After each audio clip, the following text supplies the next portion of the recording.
Si la Convención Americana de Derechos Humanos o la Corte Interamericana en su defecto momento de establecer alguna interpretación, y ahora incluso las opiniones consultivas emitidas por la Convención Interamericana de Derechos Humanos plantean formas de interpretar más beneficiarias, más garantistas respecto de un valor o un principio, pues vaya, tendrá que hacerse ese examen de valor y elegir una u otra. ¿Esto en qué sentido o en qué se fundamenta? Pues lógicamente en el principio de protección, ¿no? El principio de protección plantea que no necesariamente nosotros sabemos lo que queremos, más aún lo que necesitamos. A veces, en función del Estado, es necesario que éste establezca disposiciones que sean más adecuadas o convenientes para mejorar nuestras interrelaciones sociales. Esto, con mucha solvencia, lo pueden realizar en obras como el contrato social o el Leviatán de Hobbes con mayor claridad, ¿no? El Leviatán, aprovechando el break para que los escuchen, gustando la comida tan rica, ¿no? Plantea lo siguiente: supuestamente nuestra sociedad se originó en un estado de maldad. Nacimos malos somos todos. Pero en algún momento era necesario, o lógicamente, curar esa maldad. Es por ello que cada uno de nosotros, de forma ficticia, vamos a decirlo así, alegórica, otorgó cierta cuota de sus libertades a un ente ficticio, a una abstracción jurídica, a una ficción jurídica, llamado Leviatán, el famoso monstruo. Este monstruo, este Leviatán, sería el encargado de impartir justicia. Lógicamente, como ustedes sabrán, el Código de Hammurabi no nos deja mentir, la primera disposición o experiencia normativa fueron la regulación de las sanciones propias por las condenas y las multas, o las sanciones administrativas y las sanciones punitivas. Fueron la primera expresión de regulación, incluso antes que las disposiciones civiles, si hablamos un poco de anterior. Entonces, si el Leviatán fallaba al momento de componer justicia, automáticamente las personas le quitaban el poder y formaban otro Leviatán. Y así funcionaba el fenómeno de Leviatán. ¿Le quitas poder? Claro, es que las personas deben saber que el poder es de las personas. Hoy por hoy, claro, el doctor nos está diciendo que podemos quitar el poder y ya no hay. Pues sí, desobediencia civil, lo decía Mahatma Gandhi en unos discursos un poco más recientes. La famosa desobediencia civil, como una experiencia propia de Mahatma Gandhi en la cultura justamente hindú, estableció lo siguiente: si hay una norma que es justa, hay que cumplirla. Si hay una norma que es injusta, pues hay que desobedecerla. ¿Por qué? Porque la sociedad otorga una cuota muy importante a cualquier norma, incluso cuando ya está expedida, que se llama legitimidad. Concepto clave en el derecho. Una norma que se torna en contra de los intereses públicos se torna en ilegítima. Por ende, el Estado tiene la posibilidad de poder desobedecer, claro, a través de la sociedad. Es por eso que cuando se dieron algunos debates recientes en base a la modificación de la Constitución, pues decían algunos constitucionalistas: ¿por qué no hacemos o invocamos el derecho a la insurrección? ¿Por qué no nos levantamos? ¿Por qué no marchamos? La palabra insurrección es pesada, este mismo lo siente. Insurgencia es derecho de insurgencia. ¿Es constitucionalmente válido? Tiene génesis histórica, siempre existió, pero muy pocos lo conocen, muy pocos obviamente lo practican. Claro, lo que sucede es que en nuestros marcos de conciencia política, quizás sería el problema de la supremacía y la primacía, es que no sabemos, no entendemos o no comprendemos cuál es el estándar mínimo de ejercicio de los derechos políticos. Y ahí viene el problema. Uno, la conciencia del derecho político. ¿Es realmente importante el derecho que tú tienes? Ejemplo, el voto, no sigue muy lejos. ¿Cuántos de nosotros nos hemos puesto a pensar un poquito en lo importante que es nuestro voto para elegir el presidente del Perú? No, yo voto por PPK, no, yo voto por la K, no, yo voto por la J, la W, la X. ¿Por qué vas a votar tú? Ya, pues será por eso. Pero somos pocos, me excluyo también, son pocos, me excluyo también, quienes han podido leerse todos los proyectos o planes de gobierno de todos los candidatos que van a la presidencia del Perú. Menos son de los congresistas, ¿verdad? Es la verdad, me culpa, ¿no? 3 golpes. ¿Es así? Mi voto no es importante, claro, pero súmalo con todos y sí es importante. La última disputa electoral presidencial fue por muy poco, ¿verdad? Entre Pedro Pablo Kuczynski, que ya sabes por qué se retiró, y que con Sofía ya sabes dónde está. Sabes cómo son las cosas. Doctor, pero ¿qué hacer? ¿Qué hago? Mi voto. Lee, pues muchacho, lee. A veces, si tú te das cuenta, y quienes son un poco, nos llevan unos años más de experiencia, nos darán razón, cuenta es, de que cuando se administraba la educación en tiempos no tan remotos fuera de la electrónica, se recurrían mucho los libros, ¿no? Y para hacer un trabajo, sí, tenías que leer tu libro, tus resúmenes. Por último, el que plagiaba tenía que hacer la mano, algo le tenía que quedar. Leí indirectamente, pero leí. Pero hoy por hoy, biblioteca virtual, palabras mágicas, ¿no? Control-C, control. Ahora ya tenemos de control, Turnitin, Skeplag, pasas tu archivo y sale todo el rincón de plagio. ¿Te acuerdas de tu amigo Acuña? Lo que le pasó, ¿no? En las comicios anteriores tuvo que salir, ¿no? La conciencia de los derechos es quizás una de las partes menos tocadas, que justamente vamos a pasar para el tema de la filosofía, una parte muy importante de la filosofía del derecho, es el aspecto ser de los derechos humanos. Una cosa es el ser y otra es el deber ser, pero en el ámbito del ser pasa por la conciencia que todos tenemos sobre los derechos humanos. Y quizás sea la parte más delicada porque no todos sabemos qué derechos tenemos, por qué los tenemos y para qué los tenemos. Fíjese, mire usted la pregunta importante que hace. Doctor, y finalmente, en términos prácticos, seamos sinceros, ¿cómo yo ejecuto primacía y supremacía en un caso constitucional? Quizás sea la pregunta más difícil de contestar, y yo le diría lo siguiente.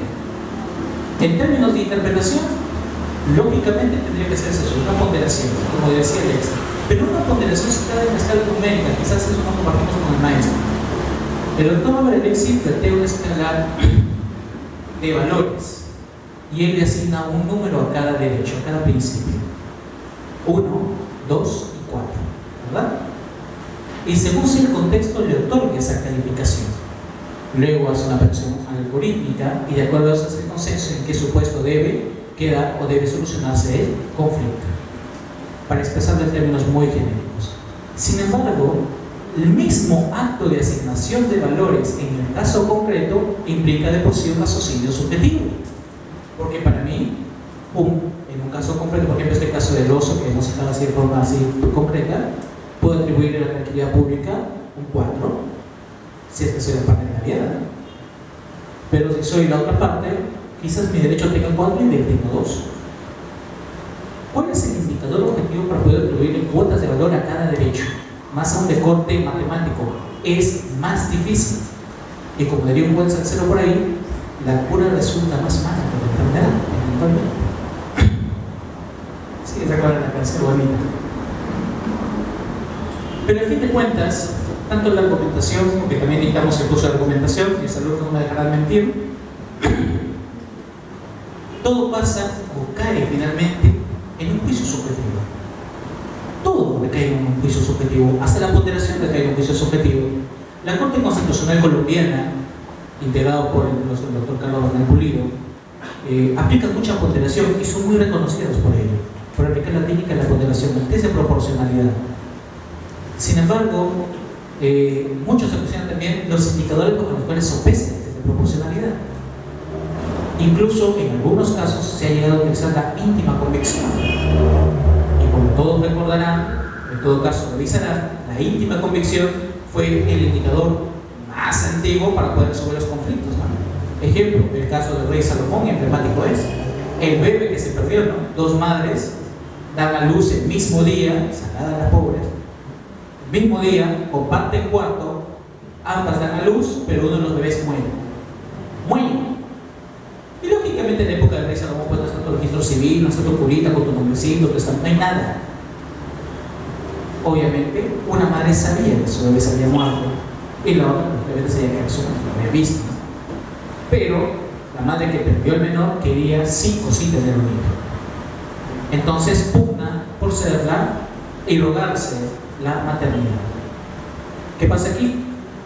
La otra madre obviamente no quiere y comienza el problema. ¿A quién le pertenece el hijo? No lo vas a decir, Rey Salomón, haz tu prueba de ADN, ¿no? No hay forma, no había. Entonces, pues el Rey Salomón de San dice, obviamente las dos madres se pelean, todo, ¿no? ¿Quién no por un hijo? Bueno, pues, para dar solución a este caso, vamos a llevar lo siguiente. Tráigame el menor, pónganlo en esta mesa, tráigame el serrucho más peludo que tenga y córteme al niño por la mano. Piernas para ti, cabecita y bracitos para ti. No, hay que hacer igual, ya. Un brazo y una pierna y un pedazo de cráneo para ti, un brazo, una pierna y un poco de cabecita. Equilibrio. Una de las damas dijo, bueno, pues, ya. Y la otra me dijo, no.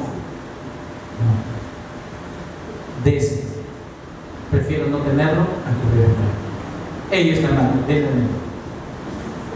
Íntima convicción, sabiduría, costumbres.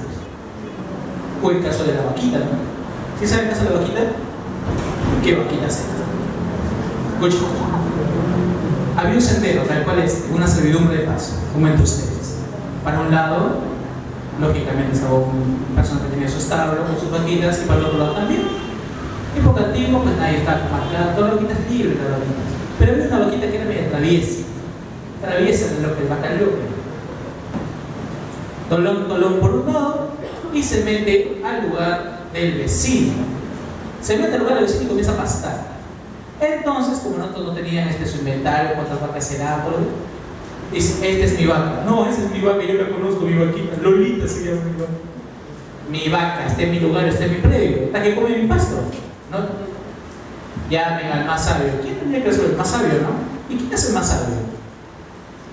El más viejo, el que tiene la mejor barba, el que conoce todo, el que es más leído. Indicadores por ahí, ¿no? Vaca en el medio, los dos en sus puertas, llamen a la vaca. Con quien se va la vaca, ese es el dueño. Íntima convicción. Si se ha quedado contigo, si tú la has ordeñado, si tú la has trasquilado, la has lavado, la has bañado, va a ir contigo. Si no, o no te quiere o no es tu vaca. Una de dos. Íntima convicción.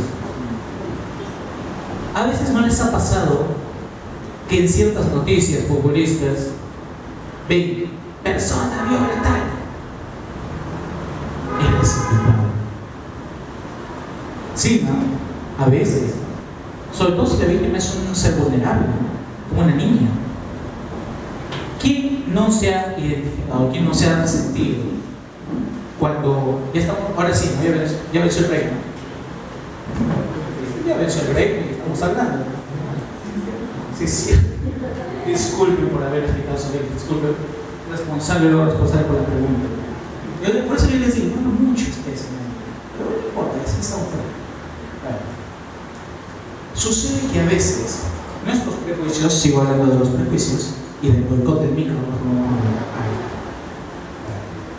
hace que en ciertos casos tengamos una respuesta así, por mera intuición, ¿no?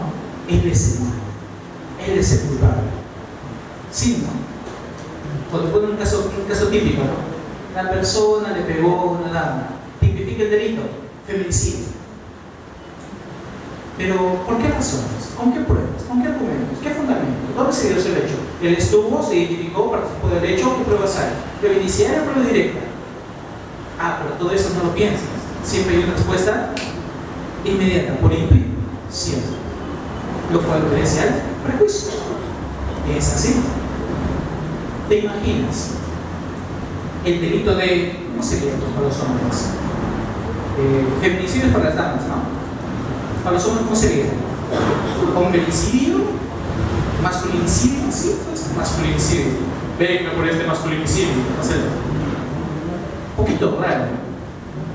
Pero este enfoque, que también tiene prejuicios, está en todos lados, ¿sabes? Está en los tipos penales de violación sexual. Ejemplo, el tipo de violación sexual de mayor edad, el que inserta, ¿no? Con miembro viril actos análogos, ¿no? En boca u otro, ya saben a qué me refiero, ¿no? emulan al falo masculino, ¿verdad? Pregunto, ¿una mujer puede violar a un hombre con actos análogos al pene masculino, al falo masculino? Si es que usa otros objetos, ¿no? ¿Y si no los usa? Claro, te pepean, entre comillas, vulgarmente y te violan de la forma natural, sin introducirte ningún objeto análogo. ¿Tipifica o no tipifica? Complicado, ¿no? Lo que podríamos entender de cierta manera es que algunos tipos penales han sido reconducidos justamente por entender que es el hombre la persona que es más ingerente en ese tipo de delitos sexuales, ¿verdad? No quiero que me despegue de aquí de palabras. Eso pasa. Y obviamente pasa con esto. ¿Cómo fundamentar? Ya fácil, ya todavía nos dijo los conceptos, ya hemos volado un poco por ahí, ¿no? Ahora nos toca fundamentar. Los derechos humanos, siguiente debate, ¿son absolutos o son relativos? Miren, estamos hablando de cosas fuertes, la gente no nos va a creer. A ver, si digamos, el doctor Ferrer MacGregor, que vino el año pasado por aquí, comentaba de que eventualmente los derechos humanos son principios que optimizan situaciones, pero que no es propiamente el debate esencial si es que los principios son o no plenos, sino cómo se adecua en un contexto particular. Y decía una frase muy bonita, que es: un texto sin contexto es puro pretexto. Bonito, ¿eh? Un texto sin contexto es puro pretexto para denunciar lo siguiente. Cuando yo resuelvo un caso, si te toca ser juez, o cuando yo planteo una solución en una teoría del caso, llámese litigante, tengo que aterrizar en la realidad de mi país.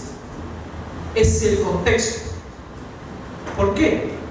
Porque si voy un poco más allá de la realidad de mi país, voy a tomar o voy a proponer soluciones inejecutables. Al respecto de ello, el famoso caso Ugarteche. ¿Cuál es el caso Ugarteche? Un peruano y un mexicano se habían casado en México y vinieron a inscribir su matrimonio en el Perú. ¿De acuerdo? Bonito el caso. ¿Qué pasó? Lógicamente van a registros civiles, ¿sí? Con todo este matrimonio en México. ¿Reconozco mi matrimonio? No se puede. ¿Por qué no se puede? ¿Por qué no? En el Perú está, comillas, prohibido el matrimonio entre hombres homosexuales. Prohibido, dices. Genial. Juez amparo. Han dicho que el matrimonio en el Perú entre homosexuales está prohibido. Busca tu constitución y cualquier nombre, pero ¿dónde está prohibido? No hay. No hay. Hay un aforismo interesante en el derecho constitucional que está incluso en las premisas penales también. Nadie está obligado a hacer lo que la ley no manda, ni impedido de hacer lo que ella no prohíbe. Por ende, el matrimonio homosexual, si bien es cierto, no tiene desarrollo legislativo en el Código Civil, tampoco está prohibido. Entonces, el juez, al momento de calificar el amparo, sanciona con inconstitucionalidad por decisión administrativa arbitraria. Es decir, lesiva de un derecho fundamental. ¿Y cuál es el derecho fundamental? Lógicamente va a ser el de la igualdad y no discriminación por razones de sexo y género. Bien, hasta ahí todo genial. ¿Y cómo lo va a ejecutar? Menudo problema. Hay una norma, hay un desarrollo legislativo que se contrapondría a esa interpretación. Quienes han llevado derecho internacional privado, como lo conocen un poco mejor, hoy les comunico el famoso exequatur. El exequatur es una institución del derecho internacional privado por la cual se regula la forma y modo en la cual se puede reconocer un acto jurídico de un país extranjero en un país nuevo. Y entre todos los requisitos hay uno esencial. ¿Cuál es? De que el acto jurídico que se pretende, bueno, la institución jurídica que se pretende reconocer en el país, sea regulado en ambos países, o sea, en el país de llegada, país de venida, de llegada. En los dos países tiene que regularse la situación jurídica. ¿Por qué? Para que no genere un conflicto en el orden público. La expresión de orden público, ¿por qué es orden público? Vemos con esto desde introducción al derecho. Orden público es la norma de convivencia que establece las normas dentro de un Estado para la sociedad, y para nuestro registro civil. El orden público está dado por el registro de hombres y mujeres en el consenso matrimonial. Repito, porque fue muy rápido. Escuchen. El orden público en materia civil es el registro de matrimonios entre hombres y mujeres, excepcionalmente las anotaciones en las partidas con el caso de divorcios o rectificaciones de algún acto administrativo que esté en dichos documentos. Y lógicamente, para hacer el ingreso de un derecho externo de otro país que no ha sido expedido bajo tu soberanía, pues mínimamente, entre otras cosas, solicitarás que el acto jurídico está regulado en los dos países.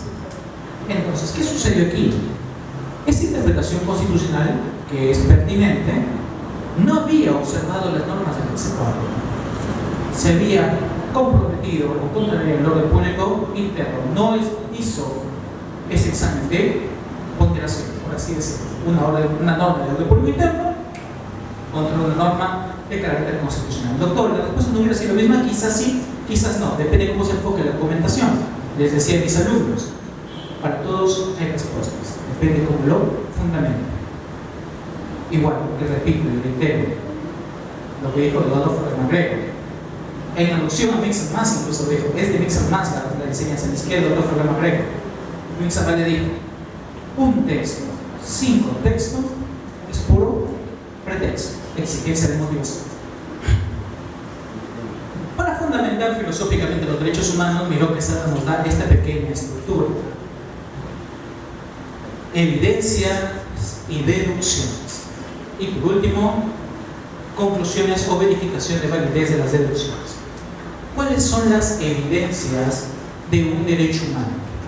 Toda aquella manifestación real que sea plausible de acreditación.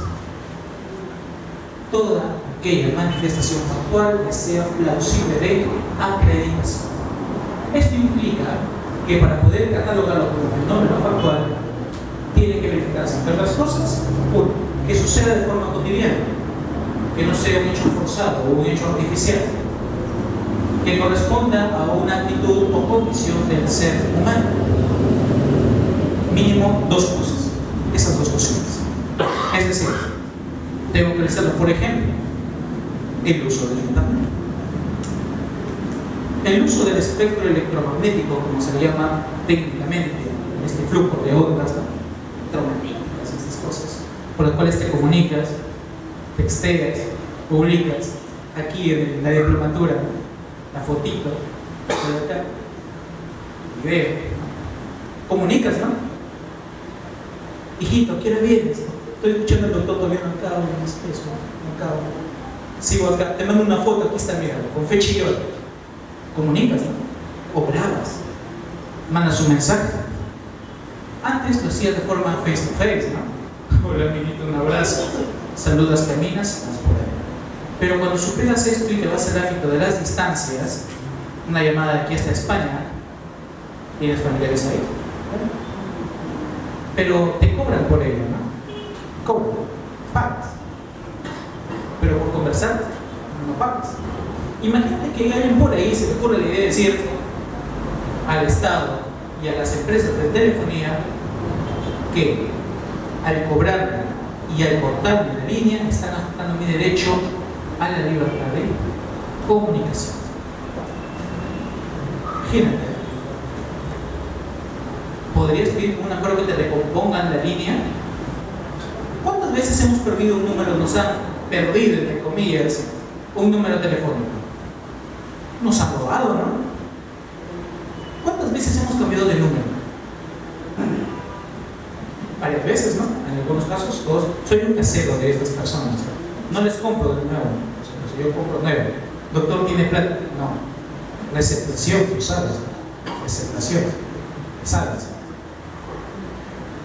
Lo cierto es que en algún momento me dio la curiosidad de llamar al número que tenía hace un buen tiempo. Llamé y me contestó una señorita.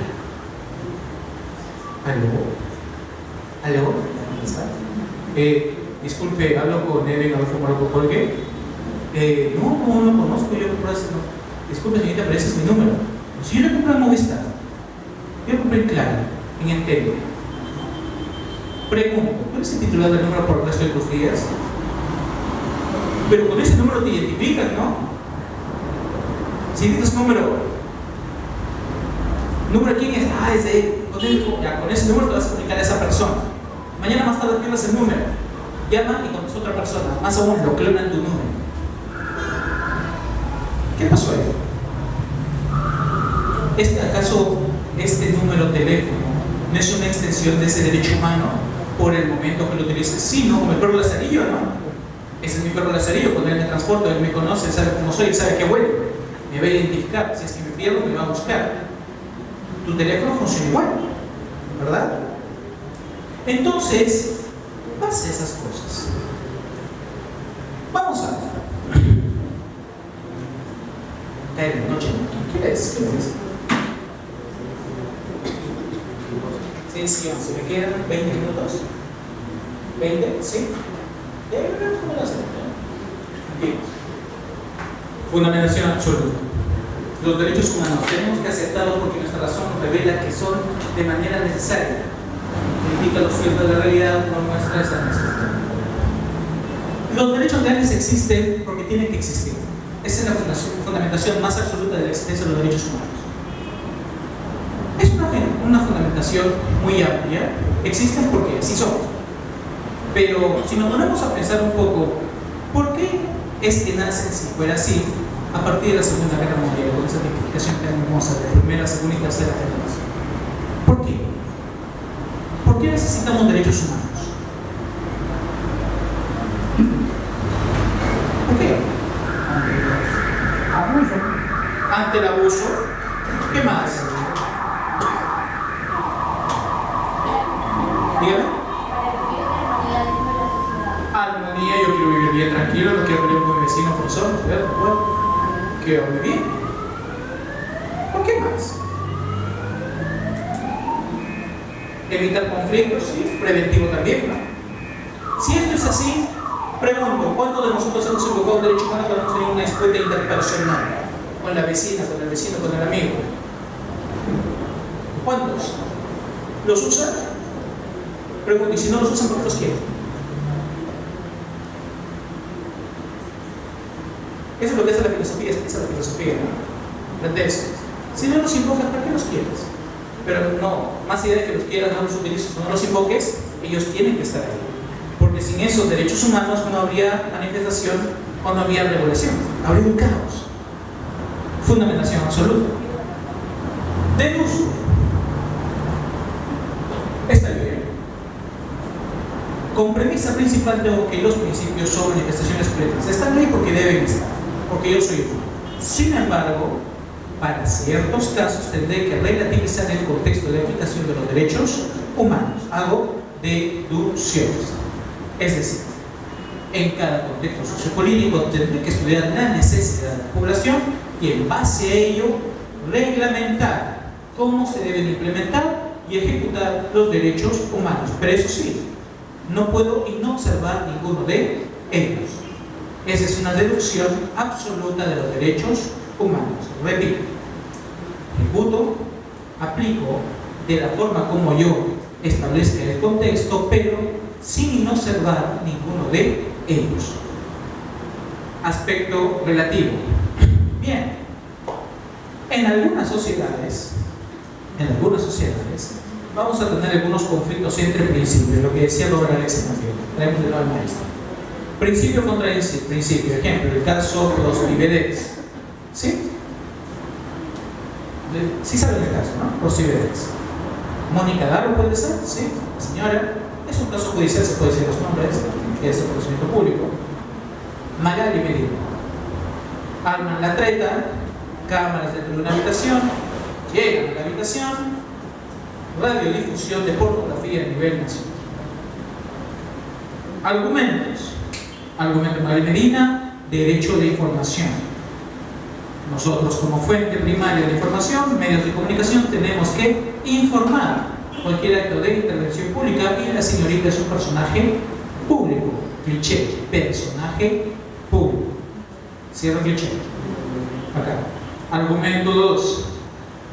La señorita, si bien es cierto, puede ser un personaje público, dentro de su esfera de publicidad tiene aspectos de intimidad, aspectos reservados al libre desarrollo de sus derechos humanos, entre ellos los actos sexuales.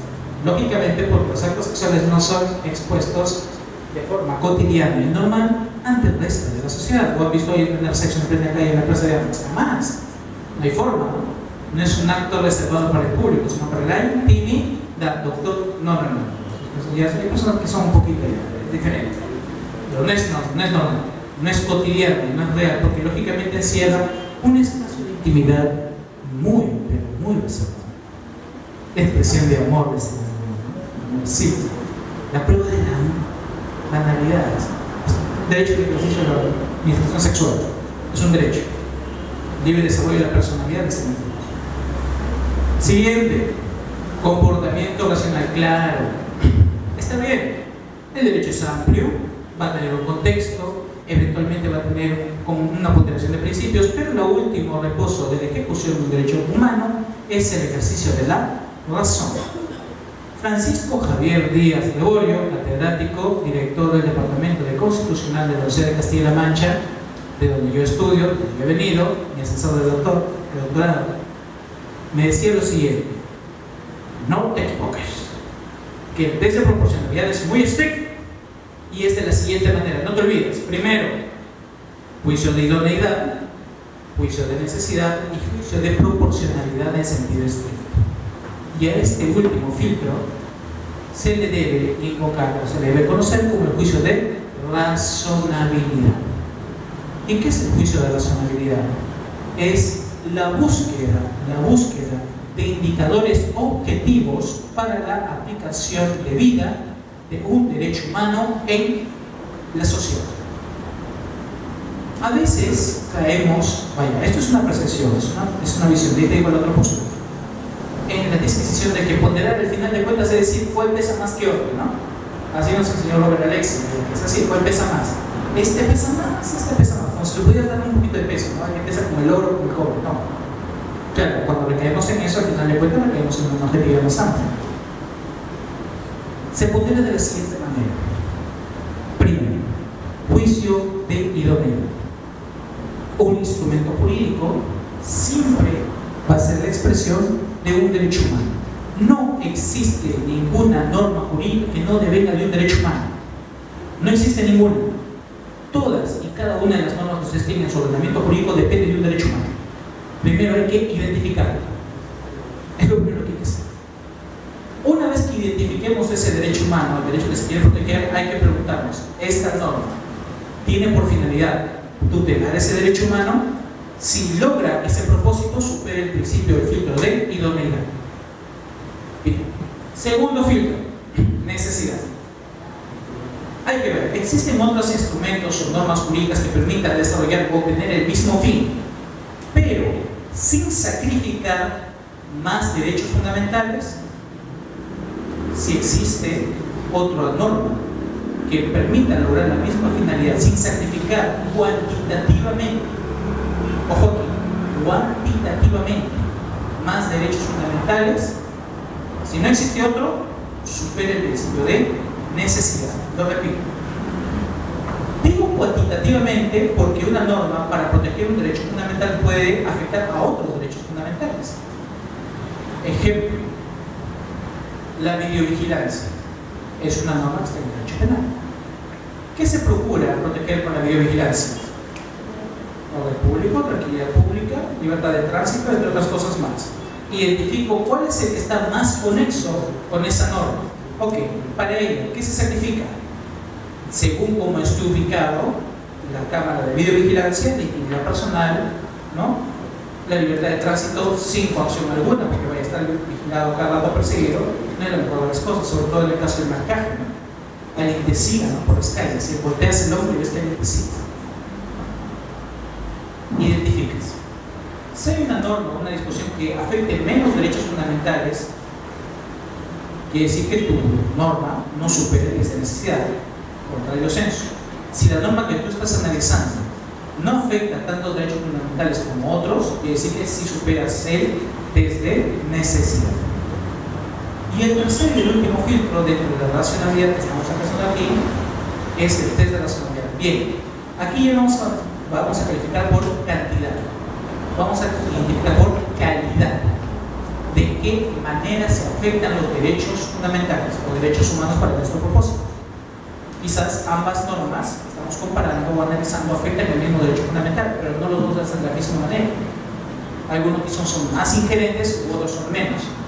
De acuerdo a sus indicadores, tengo que sustentar lógicamente mi argumentación, podré plantear si mi norma o mi disposición normativa es racional o no lo es. ¿Me dejo entender? Y a eso apuntan los derechos humanos, a racionalizar nuestras decisiones. Ok, se ha hecho largo el curso. 2 horas, yo planteé 20 minutos y me han posterior. Vamos a ver. Esto ya lo hemos tocado un poco. De esto de acá les voy a decir, las lecturas las tienen ustedes, obviamente les he dispuesto, les van a alcanzar a por correo electrónico y a ver cómo les sacas pueden enseñarse. Tres formas de apreciar los derechos humanos. Dentro de todas, me apunto por este. Constructivismo. Néstor Pedro Sagüez, conocido argentino constitucionalista, decía que la ponderación no puede ser un pretexto para suprimir derechos frente a otros. No. Los derechos no se suprimen entre ellos. La ponderación solamente es la búsqueda, repito, la búsqueda de condiciones para armonizar dos o más derechos humanos. Es decir, cuando tú hagas tu juicio de ponderación, no, lo que vas a hacer no es suprimir uno y ponderar otro. No, falso. Como lo hemos dicho, buscas adecuar y armonizar las relaciones sociales. No haces otra cosa. Esto puede implicar lo siguiente, que frente a una postura u otra de los litigantes, porque claro, cada uno va a tener consultoría del caso, el juez puede generar una tercera respuesta que extraiga lógicamente lo mejor de cada postura y crea que construye derecho. Residualmente se tendrá que aplicar una norma preestablecida en la ley. Recuerden que las normas que están propiamente prescritas otorgan seguridad jurídica. La inaplicación debe ser estrictamente residual. Fuentes para ello, con el bloque de constitucionalidad, caso de García de Ayala vs. Chile y caso Cabrera García y Montilla Flores vs. México. Ok, ya vamos a acabar. Ya vamos a ir acabando. Las cosas que me pasan por esas cosas. A ver, primer caso. Hemos analizado desde la perspectiva filosófica varios conflictos en los derechos humanos. Ahora hay que aplicarlos, sin aplicación no hay nada, es la verdad. Y el primer caso que vamos a analizar, no menos interesante, es el indulto humanitario en delitos de